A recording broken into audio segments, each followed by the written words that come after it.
I was married to Mark for 7 years. Then, the woman he first loved came back. In a moment, he dropped our daughter's hand and walked right to her, and our child got lost. Lily had a really high temperature, so Mark and I rushed her to the hospital close by. He took her up to the doctor's room while I went down to the first floor to handle the payment. When I got back, both of them were gone. I called Mark's phone, but he didn't pick up. I thought maybe he took Lily to the bathroom, but I looked all over and couldn't find Lily or hear her voice. Where did he take her when she was so sick? I felt lost. Then, at the end of the hall, I saw him. He was talking to a woman, and Lily wasn't with them. The shape of the woman looked very familiar. It was Helen, the woman he loved deeply and left 6 years before. Had she really returned? I walked closer. Before I could speak, Helen smiled at me.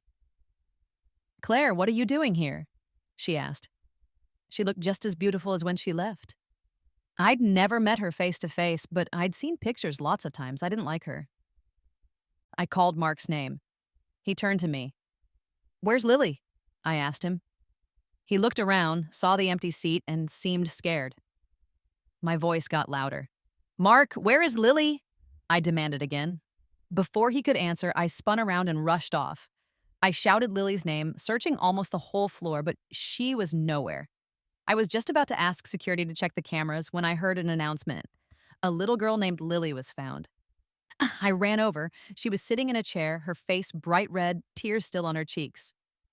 When she saw me, she cried even harder. The hospital worker said an old lady tried to lead her away, but Lily kept crying loudly, and the security guards noticed. I went straight to her. Without waiting for her to talk, I told her to hold out her hand. I slapped her hand firmly. "Lily, didn't I warn you never to go with people you don't know?" She sobbed more loudly. Mark, standing next to me, grabbed my arm. "Claire, why did you hit her?" he asked. I pulled my hand away and slapped him hard across the face. I couldn't even bear to look at him. Lily saw how angry I looked. She grabbed my hand, crying, saying between sobs, "Mommy, I looked for you. Couldn't find you. That lady said she'd take me to you." I pulled her close, gently patting her back. "I'm sorry, Lily. It's Mommy's fault," I whispered. She once told me about a kid at her school whose parents split up. Neither wanted him, so he lived with his grandma. I had watched Lily closely then, worried about her feelings, but I didn't think she'd remember it now. Leaning against me, I could feel how hot she was, even through our clothes. I looked over at Mark. His eyes showed he felt guilty. He slowly bent down to talk to Lily, but before he could say much, I lifted her from the chair and walked off. I didn't want to hear any excuses. All these years, Helen was the only one truly on his mind. Okay, maybe he didn't love me. But Lily, she's his daughter too. She did nothing wrong. How could he just leave a sick child alone in a chair? After the doctors checked Lily and started her IV drip, she finally fell asleep in my arms. Mark tried to talk to me a few times, but I refused to listen. I just shut my eyes. Thinking about what Lily said made my heart hurt. She means everything to me. No one can hurt her, not even Mark. When Lily woke up, she pulled my sleeve. "Mommy, water," she whispered. I helped her sit on a chair nearby, got a water bottle from my bag, and gave it to her. After a bit, I saw Mark walking over with a food container from a nice restaurant. When Lily saw him, she smiled and held out her arms for him to pick her up. Just before Mark could lift her, a voice I knew called him. "Mark, my mom has an appointment. Can you give me a hand?" Mark looked at me, then at Lily. I held his arm. "Lily is sick, and you're going to help Helen?" I asked quietly.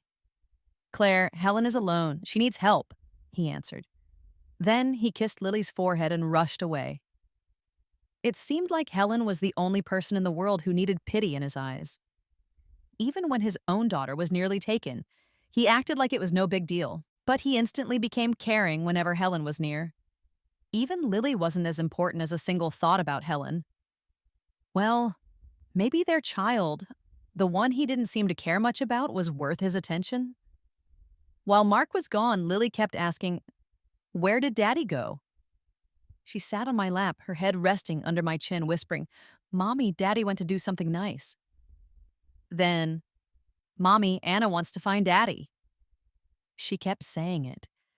I felt like I couldn't breathe in the room, so I took her out for some air. I held Lily's medicine bottle and walked down the hall. And then I saw them. Mark and Helen were hugging. They looked so right together, like they were the real couple, and I was the one interrupting. Helen's eyes met mine. She had a small smile, almost like she was teasing me. Lily called out, "Daddy!"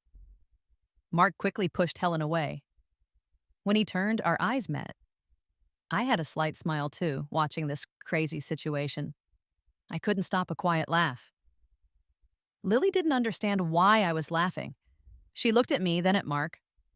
I called Lily's name and pulled her away. "Mommy, who is that lady?" she asked. I didn't answer. How could I explain? Kids forget easily. But I wasn't a kid anymore. On the way back, I didn't speak. Lily was sleepy and just dozed off. I carried her into the room. Mark wanted to take her, but I just walked past him, feeling cold. After leaving the kids' room, I saw Mark waiting by the door. As soon as he saw me, he started explaining. "Claire, I didn't mean to lose Lily." Hearing him, I laughed, making fun of him. "She was almost taken by strangers, Mark. What were you doing?" I looked straight into his eyes, walked slowly toward him, pointed at his chest, and said, "Ask your heart. Besides yourself, is Helen the most important person? Does Lily come after her?" He frowned a little, but said nothing. I went to the kitchen, poured him a glass of water, and put it down in front of him. "We've been married 7 years. I don't regret it. But our time together is over. Let's get a divorce." The glass in his hand shook. He looked like he wanted to explain again, but I didn't want to hear it. I've known him since I was 7. I always followed him, always tried to get his attention. But he never really looked at me. Because he had Helen next to him, and that was all he needed.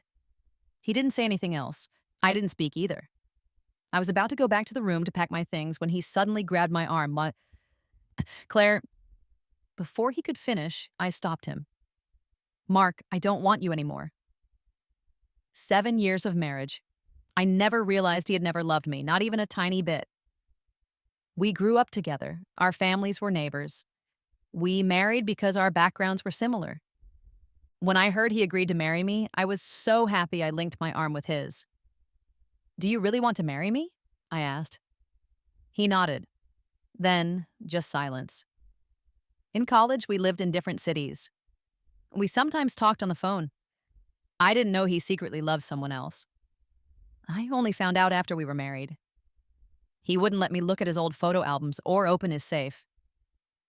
Because they held memories of him and Helen when they were young. I first heard Helen's name from his friends. It seems so silly now. When I was young, I thought if I was just good enough to him, he would eventually start to like me. But looking back, I was just fooling myself. I packed my clothes and some of Lily's things. I convinced Lily to go stay at my dad's house. As soon as my dad saw his granddaughter, he was thrilled and picked her up. I never got that kind of attention as a child. My dad was always working, and I didn't have a mom. I mostly grew up at Mark's house. My dad saw I was back but didn't ask too many questions. He just played with Lily all day, and I stayed at my dad's for a few days. Mark moved back to his place. When Lily saw him, she ran up shouting, "Daddy, I missed you," while telling me to come quickly.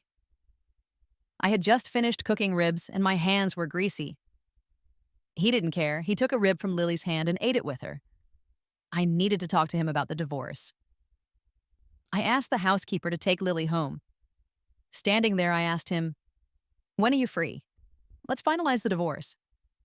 He just stared at me. In a quiet voice, he asked, "Claire, do we really have to do this?" Hearing him ask that, I couldn't help it. I started laughing slowly. Before I could stop, I saw someone walking towards us from far away, holding a child's hand. It was Helen. As she got closer, I didn't look away. She greeted Mark quietly and he answered her gently. Then Helen looked at me. "Claire, you probably don't know me," she started. I cut her off. Even if we haven't met, I know your name. She looked at me, quiet, maybe waiting for me to say more. Then I suddenly remembered something Mark's friend told me. He said Helen had dumped Mark years ago for a richer guy. I looked at her and asked directly, Helen, are you back because your rich boyfriend overseas can't take care of you anymore? Helen's face turned dark when I said that. Mark grabbed my hand. Claire, she's not like that, he said, apologizing to her. Before he could finish, I pulled my hand free. Mark, I was just saying. Helen's tears started falling right on cue. I watched her act, smiling slightly, saying nothing. The little boy next to her suddenly pointed at me. You're a bad woman. You stole my daddy. My head felt fuzzy. I couldn't process it. Mark stared, wide-eyed, looking shocked at the child. So, their child was already this old? I really felt like a fool. This boy was a year younger than Lily. It just so happened that before Mark and I got married, I had also been pregnant. Work was very busy then, and Mark had to travel abroad for a while. Memories came flooding back, almost drowning me. That day, there was blood everywhere. I called an ambulance, then I called Mark. Mark asked if I was okay, sounding a little annoyed. I thought he was just tired from work. Before I could say more, I heard a woman's voice on his end. Mark, I'm scared. I didn't catch the rest. After a pause, I hung up quickly. I gathered my strength to open the door. Blood covered the floor. Seeing all that blood, I thought I might die.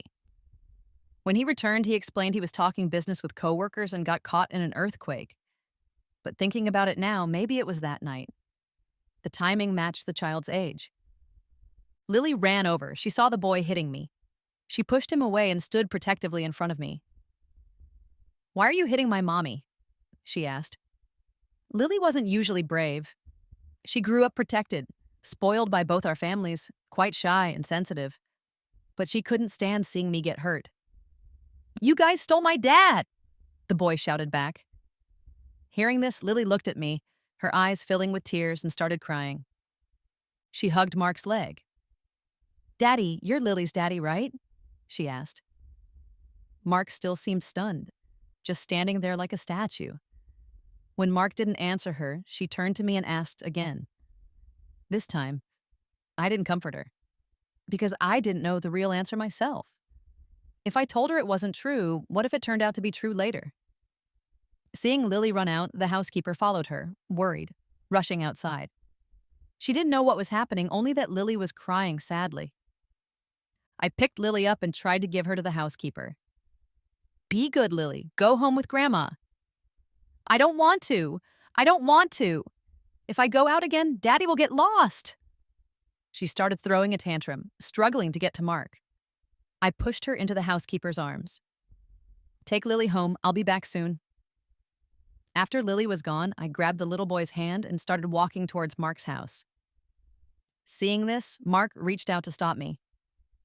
He's not my child, Claire. Trust me, he said. Hearing this, Helen's tears fell again like a broken kite. Mark, have you forgotten that night? That night you were drunk. Helen, I was drunk, but I didn't do anything. It looked like they needed to sort things out. But before they could say more, Helen cried even harder. Mark frowned and started explaining. I looked at him. Was it just you two that night? I asked. Yes, he answered. Well then, what else was there to say? The situation was clear. I had no reason to hope anymore. Helen didn't say anything else after that, but I could easily guess what happened that night. I looked at Mark, then at the boy beside him. With a sarcastic laugh, I said, Helen, you can relax. I'm giving Mark back to you. I took the ring off the chain around my neck, grabbed Helen's hand, and put the ring on her finger. The ring was a bit big for me, but it fit her perfectly. I was shocked for a second. Then it hit me. Everything about my marriage to Mark was done based on Helen's tastes. Now things were just being put back the way they were meant to be. I had thought about taking the child to Mark's parents' house to show them what their son had done. But halfway there, I stopped. I let go of the boy's hand. Mark's parents had always been very kind to me. I couldn't stand the thought of upsetting their lives. Since it had happened, I decided to just let it be. The messy scene, along with Helen's crying, made my head pound. I glanced at Helen, then looked at Mark. "Since the child is yours, take good care of them," I said. Before I could finish, I saw my father coming from a distance. He held a walking stick and swung it hard at Mark. Mark stumbled but didn't fall. My father stood there, glared at him, and swung the stick again. This time, it didn't hit Mark because Helen jumped in front and hugged him. The stick hit Helen hard instead. They held each other tightly. Even I had to admit they looked like a couple. My father, seeing this, yelled at Mark. "When you married Claire, didn't you promise the same things? Is this how you treated her?" When Mark married me, he made big promises. He said he'd treat me well, be good to me forever.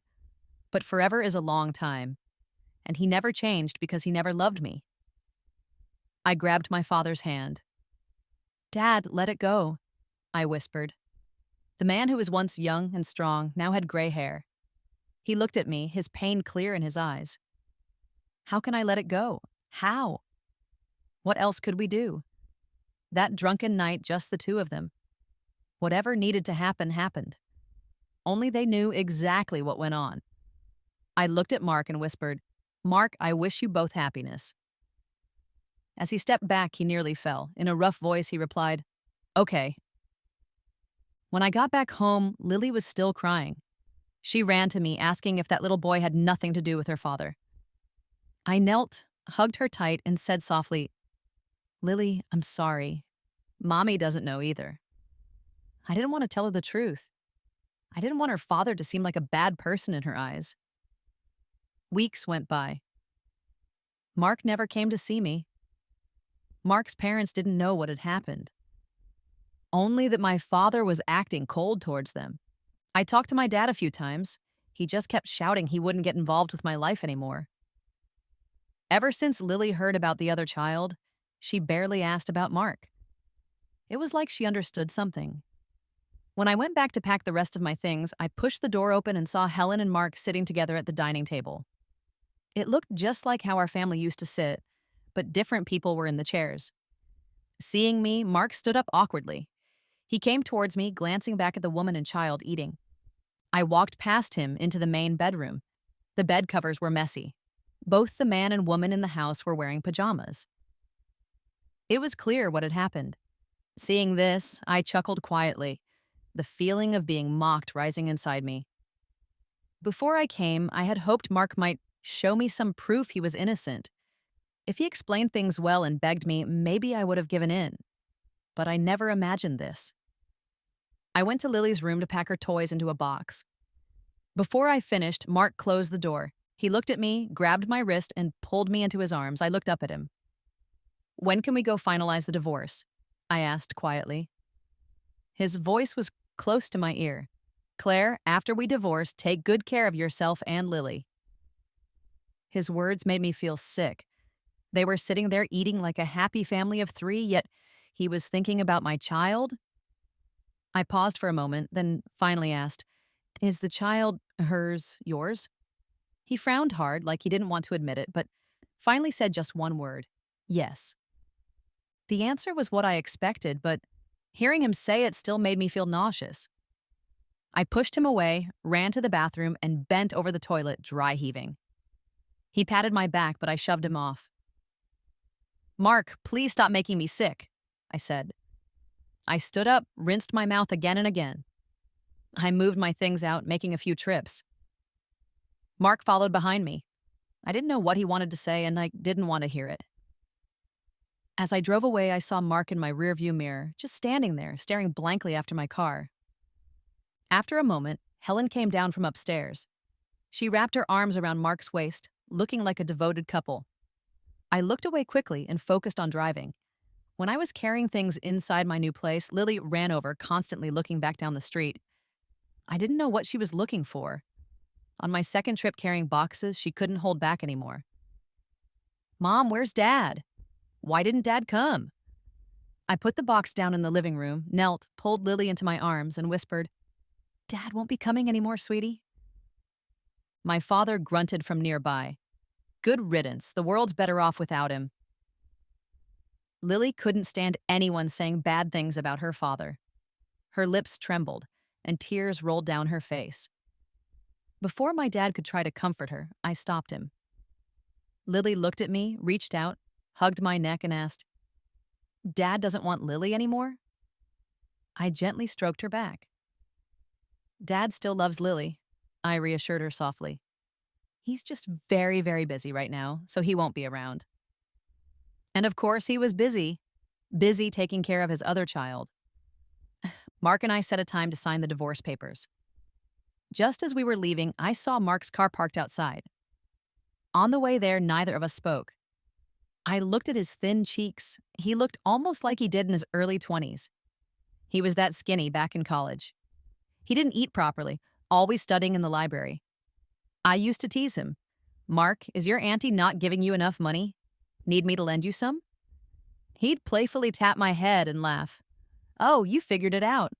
Uncle gives me too much money. Look how much weight you've gained." At 19, I thought maybe he liked me a little bit, even just a tiny crush. After college, Mark's father got sick, so Mark had to take over the family business and go to lots of work parties and dinners. Eating at odd times and drinking heavily made his stomach problems worse, and he got thinner again. I always thought it was just stress from work and not eating right. But looking back now, that was around the time Helen had just moved overseas. He was drinking to forget his sadness. After we got married, I tried to help him eat better and take care of himself. But I was terrible at cooking. I almost burned the kitchen down once.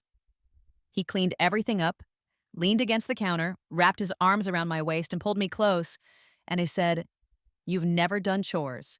If your dad found out I made you cook, he'd probably break my legs." I stuttered, unsure what to say. He kissed my cheek gently. "I'll handle things like this from now on," he said softly. So I gave up learning to cook. But every day, I had the housekeeper make food for him, and I delivered it to his office. Day after day, year after year. After Lily was born, he started taking better care of himself. Honestly, before Helen came back, he was a good father. He always gave Lily whatever she asked for. When Lily got cavities, I told her no more candy. But he would secretly give it to her. Lily would smile, candy still in her mouth. I'd scold her, and she'd blame Mark. Then they'd both stand facing the wall for a timeout. Mark would call her a silly girl and say she couldn't even hide eating candy properly. Lily would grab him and whisper loudly, "Dad, next time break the candy into tiny pieces, then Mom won't see." I heard every word, but I pretended I didn't. I thought we'd live like that forever, but everything changed so fast. We weren't husband and wife anymore. We were going different ways. Without me saying anything, Mark suddenly spoke. "Claire, let's not see each other again." I was surprised. I looked at him and just replied, "Okay." After a moment of silence, he took a thick folder of papers from the glove compartment and gave it to me. "This is for you and Lily. It's half of my company shares and all the properties." He only kept the house we used to live in. The thought of Helen living there now made me feel sick. I took the pen Mark offered and signed the papers. Then he gave me an ink pad and I pressed my thumbprint. There were 2 copies. He kept one. I took one. I put my copy in my bag. Just as I was about to get out of the car, he locked the doors. I wondered what he was doing. I saw him take out the ring, the one I'd given Helen, and hand it back to me. "Claire," he said, "believe me or not, when I married you, I really meant to build a good life with you." Hearing him say that, I couldn't help laughing. A person who wants a good life doesn't fly overseas to meet his ex-girlfriend and have a child with her. Some things didn't need to be said. I didn't want to hear them. Mark stared at me hard. The word liar kept flashing in my mind. I saw Helen outside, knocking on the car window, holding the little boy's hand. I glanced at Mark. "You can have a good life with Helen," I said. "I won't bother you." Mark didn't say anything. After a pause, I added, I'll try to keep Lily away from you as much as I can. Okay, he replied and unlocked the car doors. I threw the ring he gave me into the nearby bushes. It wasn't mine. I didn't want it. As I walked away, I heard Helen start crying. The sound annoyed me, so I walked faster until I couldn't hear her anymore. To avoid questions from Mark's family, Lily and I moved back to the apartment I lived in before we got married. Lily was complaining that I forgot to buy her favorite candy-coated fruit sticks. I hugged her and apologized quietly. She looked up at me. Mom, when will Dad come? She asked. I haven't seen him in a long, long time. Hearing her question made me pause. I thought for a moment, then answered softly. Tomorrow, Mom will have Uncle Ben take you to see him. Ben and Mark were friends, and Ben was also my classmate in college. When Mark's company needed someone to run the overseas office, I recommended Ben. Later, when I left the company and needed someone I trusted to manage things, I asked Ben to come back from abroad. He agreed without any complaints. I knew Ben had feelings for me. He told me himself. He warned me to watch Mark closely and not travel overseas so much. I didn't listen back then. Now it all seemed like a joke. Mark didn't like how close Ben and I were, so we drifted apart. I never expected Mark to betray me, while Ben always supported me. Tomorrow was the yearly big meeting for Mark's company. It would be okay for Lily to go and have some fun. I took Lily to the building entrance. Just ahead, I saw Helen walking in, wearing high heels. I handed Lily over to Ben. I felt curious, so I peeked inside. In the past, I always stood beside Mark at these events. Now someone else was there. Their little boy was playing with Lily nearby. He grabbed a piece of cake and smashed it right onto Lily's face. Mark saw it happen, but pretended he didn't. He even took a step back. It was like the child being bullied wasn't his daughter. Lily looked around for Mark for a long time. Seeing no grown-ups coming to help, she felt sad and hurt, but she just pouted and didn't cry. I rushed over, wiped the frosting off her face with a tissue, and held her close. Lily, Mom is here, I said. When Lily saw me, she finally burst into tears. Mom, she sobbed. Dad saw it, but he didn't help me. Her words shocked me. I realized how cold Mark really was. Lily was the child he watched to grow up. But maybe because both children were his, he didn't want to pick sides. Lily's tears soaked my shoulder. I'd never seen her so upset. Seeing Ben walk over, I asked him to hold Lily. Then I walked past the little boy and straight outside. Helen was snuggled up to Mark, whispering something. I wanted answers, but seeing them together like that, I didn't want to go near them. Meanwhile, the boy saw Ben was distracted and tried to run off. Ben reached out, grabbed him, and dragged him back in front of me. He asked Lily, still in my arms, Lily, how did he bully you? Uncle will help you get even. She was struggling to talk clearly. Ben probably guessed what happened. He dragged the boy back into the hall and grabbed a piece of cake. Before I could react, he pushed the cake right into the boy's face. The boy started crying loudly, attracting everyone's attention. People from outside came in too. Seeing the cake plate in Ben's hand, Mark immediately started blaming him without knowing the facts. Ben, he's just a kid. How could you?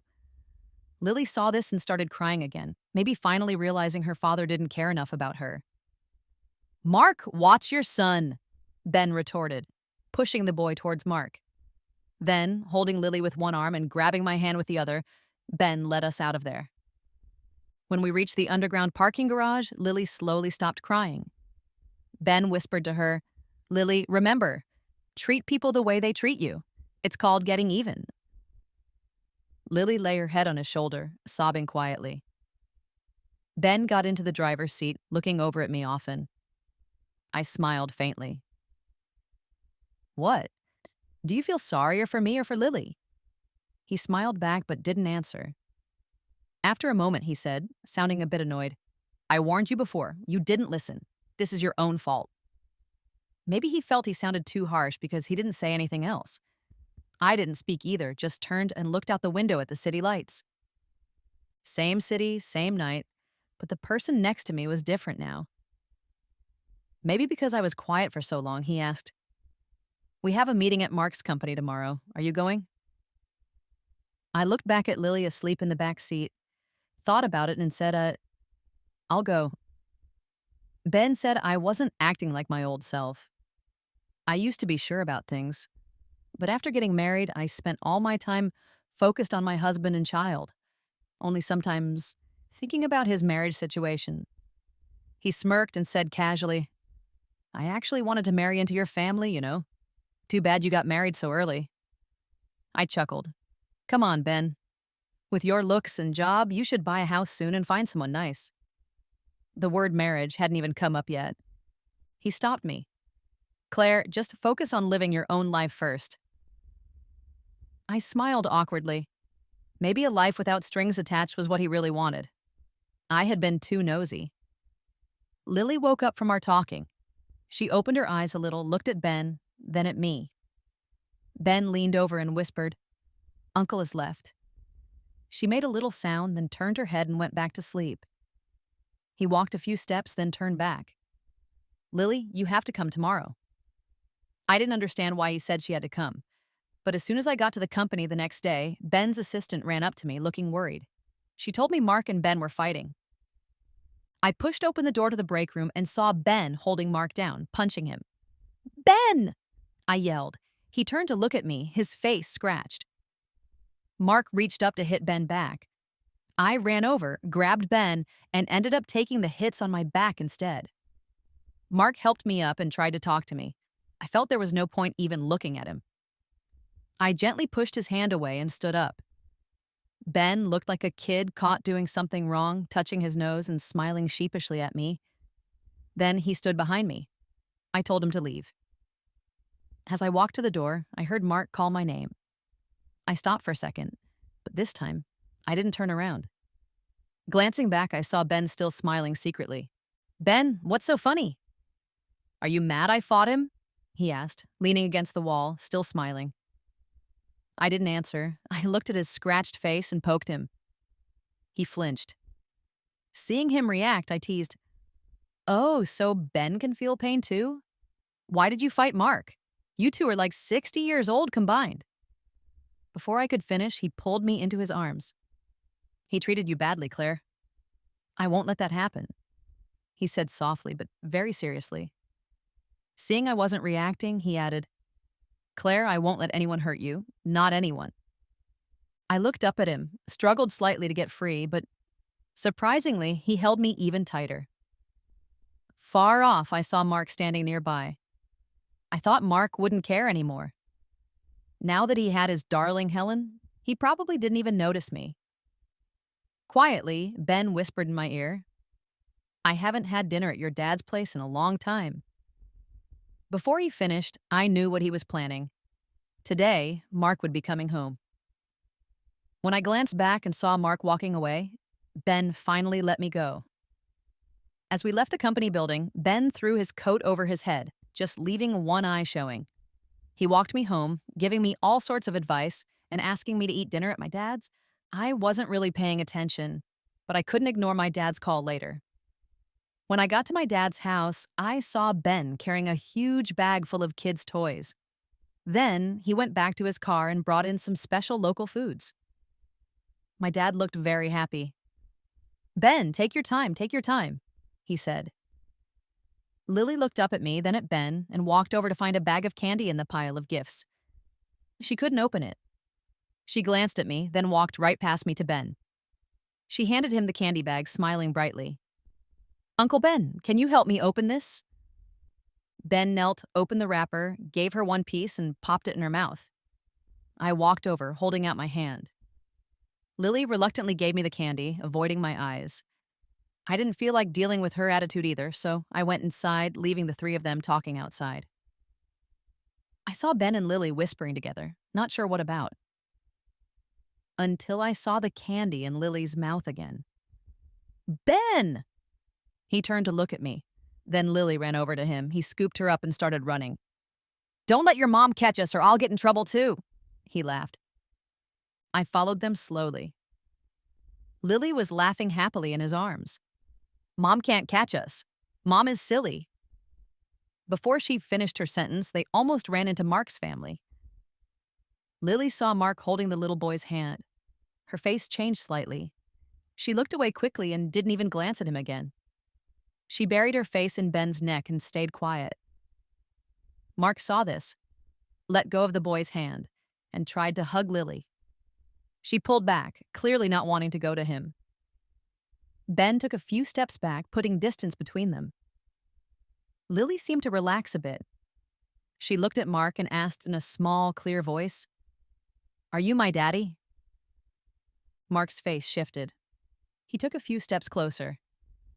"Lily, I am your dad," he replied softly. Lily shook her head. She pointed at the little boy on the ground.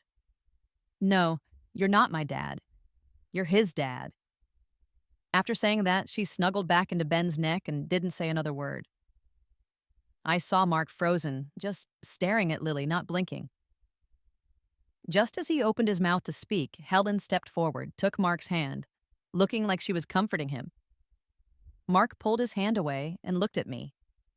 I thought I saw regret in his eyes. I tugged on Ben's sleeve. He turned and looked at me. He understood immediately. I followed behind him, wanting to go home. Mark called out, "Claire, how have you been lately?" I turned, looked at him, a little confused, made a sound like, then realized quickly, "I've been great. Without you, I'm doing just fine." Ben turned back, looked at us, and chuckled. The mockery in his laugh was obvious.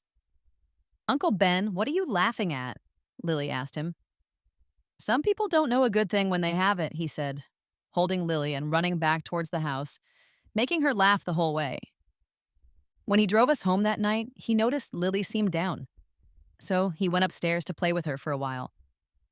Lily asked me, "Mom, does Dad still want me?" I didn't answer. How could I? Seeing me quiet, she sat on the rug, acting like a little grown-up, shaking her head. "Forget it then," she mumbled. Ben tossed a stuffed animal to her. "Lily," he said softly, "how about Ben becomes your dad?" She kept up her grown-up act, thinking about it. I threw a pillow at him. He caught it easily and gave me a playful look. "What do you think? Consider it. I'm good-looking, fit, have some money saved up, and most importantly, I can even marry into the family." His words hit me one by one. I knew he probably wasn't just joking. He's kind to me, kind to Lily, but he likely has his own reasons too. When he saw my reaction, he quickly made an excuse. "Claire, I was just kidding. Don't take it seriously." I just nodded and saw him to the door. Lily looked at him and held out her arms for him to pick her up. She whispered something in Ben's ear. I couldn't hear what she said and didn't ask. As she was drifting off to sleep, I was getting ready to leave for some late-night work. Suddenly, she grabbed the bottom of my shirt. "Mommy," she said sleepily, "Uncle Ben is very nice." Then she closed her eyes, looking like she was asleep. Closing her door gently, her words stayed with me. "Ben is very nice." He knew I loved Mark. Back in college, he helped me get Mark's attention. He knew I loved certain jewelry, so for my 25th birthday, he gave me a piece from one of my favorite designers. I told him Mark didn't like me seeing him often, and Ben respected that, only meeting me when absolutely necessary. Thinking back, he really did understand me. If I had met Ben before Mark, maybe I would have fallen for him. But right now, it didn't feel right for us. I threw myself into work, pushing away those thoughts until I finally fell asleep late at night. The next day, after dropping Lily at preschool, I went to work. Days fell into a routine. Life after the divorce wasn't as bad as I had feared. In fact, it felt kind of freeing. Before, everything I did revolved around Mark's preferences. He didn't like me being too strong or independent, didn't like me drinking alcohol around him, even commented on how I slept. Since we split, I could finally do all those things again. Ben was always there, helping me handle difficult situations at work and in my personal life. He even moved out of the hotel and into a house right across the street from mine. One day, he was cooking dinner when my doorbell rang. I opened the door to find Mark standing there, holding a huge bouquet of roses. We just stood looking at each other, I didn't invite him in. I came to see Lily, he said. I turned and called Lily over. I asked her if she wanted to have dinner with him. Lily shook her head firmly. He's not my dad, she said softly. He belongs to someone else. The first time she said it, Mark probably thought she was just angry. But hearing her say it again, his eyes went wide and his face turned pale. He slowly knelt beside Lily, trying to talk to her. Lily turned her head away, pointed towards the kitchen where Ben was bringing out food, and said clearly, "My dad is over there." I was startled. Mark looked like he couldn't believe it either. He seemed wobbly, then actually sat down hard on the ground. "Lily, what did you say?"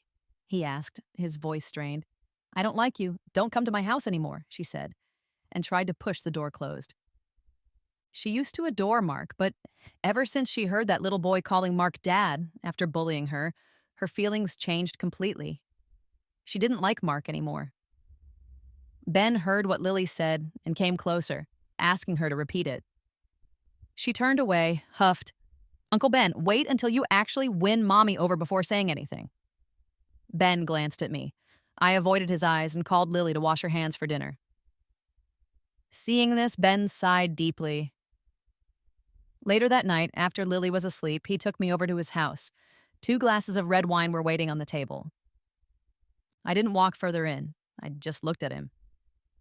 "Why did you bring me here?" I asked quietly. He came up behind me, wrapped his arms around my waist, and rested his head on my shoulder. "Claire, I like you." "But Ben!" He turned me around and kissed my lips gently, just a quick, soft touch. "It's okay, Claire," he said. "I can wait for you. For a lifetime." A lifetime. That sounded so long. I heard from my dad that Mark had been tricked. His parents had apparently cut ties with Mark after Helen moved in, refusing to let him visit or accept Helen as family.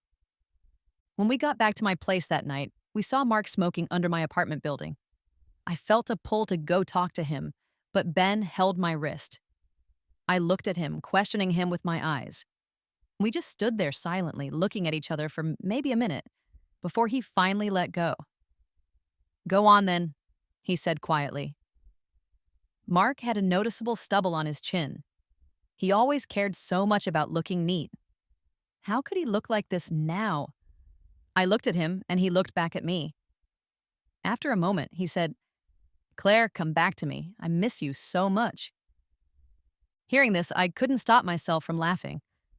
While still smiling, I asked, "Mark, are you crazy?" Suddenly, he grabbed my wrist hard. He explained that the child, Helen's child, wasn't biologically his. The DNA test was fake, arranged by Helen. The child had nothing to do with him. I listened silently until he finished. Then, I pulled my hand free. "So what, Mark? You got fooled. What does that have to do with me?" "I'm sorry, Claire. Please come back to me, okay?" He tried to hug me as he said it. I took 2 steps back, keeping my distance. "Mark, we're over. We are history. We will never go back." I walked over to Ben and held out my hand. He took it, holding it firmly, and glanced back at Mark. That night, when Lily was asleep, Ben came into my room to sleep. He leaned down and gave me a light kiss on the lips. Then he kissed me more deeply. I felt breathless. I pushed him away slightly, and he finally stopped, holding me tightly instead. "Please don't leave, okay?" he asked, his voice sounding desperate. Ben was always so carefree and confident.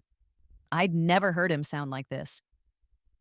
He waited a long time for my answer, then asked again. I just mumbled agreement. "Where would I go?"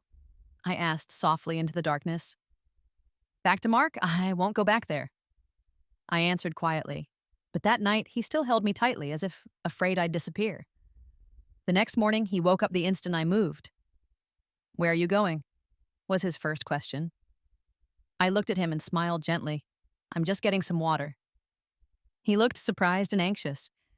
This nervousness lasted for about a week. Lily shook her head at him, saying, "Uncle Ben, my mom won't run away." But he wouldn't relax. Until the 3 of us went to the beach for a day trip. He took out a ring and slipped it onto my finger. As I started to take it off, I heard him say, We don't have to get married right away. I'm willing to wait for you, but Claire, you have to give me some kind of official status. And the ring stayed on my finger. I really didn't want to get married again. I thought he'd start talking about wedding plans next, but he never did. In this life, in this home, the three of us, eating together, living through the seasons together, we will figure things out when the time is right.